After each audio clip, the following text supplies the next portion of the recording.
Hey, Pastor Emil here with a midweek sermon recap. It's been a while, and I'm looking forward to sharing a little bit about what we talked about this past Sunday and also inviting you to something I'd like to call the Priceless Treasure Challenge. This past Sunday, we had our back-to-school bash. We had a very different kind of service, and you had the kids from the camp and the Child Development Center here singing and dancing all these songs they've been doing all summer long, and one of those songs talks about us being priceless treasures. And then we read this Bible passage from Matthew chapter 13, verses 44 through 46. The kingdom of heaven is like treasure hidden in a field, which a man found and covered up. Then in his joy he goes and sells all that he has and buys that field. Again, the kingdom of heaven is like a merchant in search of fine pearls, who on finding one pearl of great value went and sold all that he had and bought it. This passage is often referred to as something that instructs us on how valuable the kingdom of heaven is and how much we should be willing to give up in pursuit of the kingdom of heaven, in pursuit of the things of the kingdom of heaven, in pursuit of the ways of the kingdom of heaven. And I believe that that's true, but I also think that there's something else that has to come first, because you and I are probably never going to give up everything for the kingdom of heaven. Certainly not nearly as much as Jesus did.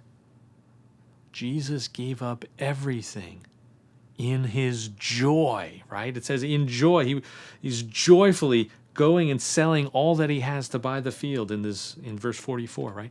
Jesus, in his joy, gives up everything he has to buy you, to buy me, to purchase us, to redeem us back from slavery to sin, Satan, and death. Jesus left the bliss of heaven joyfully to enter into this mess of a world to save you and me.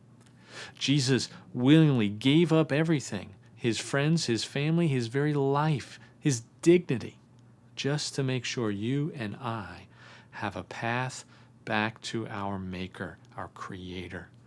Jesus sold everything he had to make sure he could be with us forever. You are a priceless treasure. I am a priceless treasure. All the people assembled on Sunday, priceless treasures. All the people where you work, priceless treasures. All the people where you go to school, priceless treasures. Everyone in your neighborhood, a priceless treasure.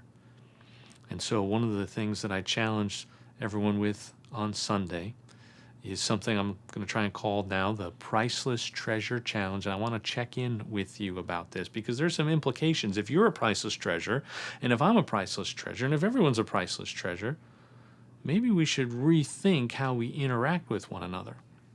I know I don't always feel like a priceless treasure because sometimes there are people that I know, people that I care about, people that supposedly care about me that treat me like dirt. And I'm sure I do the same thing to people around me. So what can we do to try to change that? Well, I want to encourage you, just like I encouraged everyone on Sunday. Every day throughout this year, starting now, this school year, until we have our next back-to-school bash, every day, remind yourself that you are a priceless treasure. Do something, say something to remind yourself that you are a priceless treasure in the eyes of God.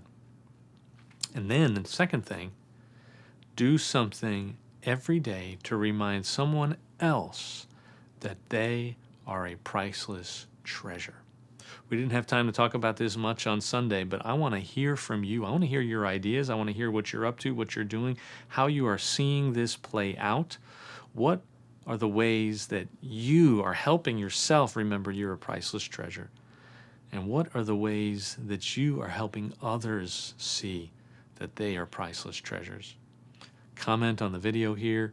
Reach out to me. Reach out to Open Arms on Facebook, Instagram, through email.